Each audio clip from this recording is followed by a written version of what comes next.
Importanteng hiwain ng maliliit ang inyong butter kapag iba-brown nyo siya para masigurado na pantay ang maging luto nito.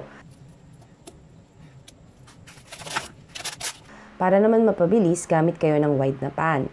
Isalang nyo lang ito sa medium fire hanggang mag-boil.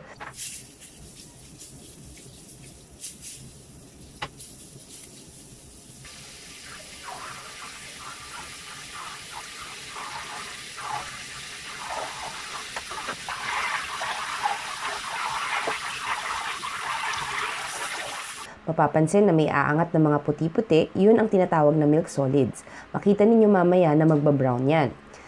At this point, hinaan nyo na ang apoy at hayaang mag-simmer.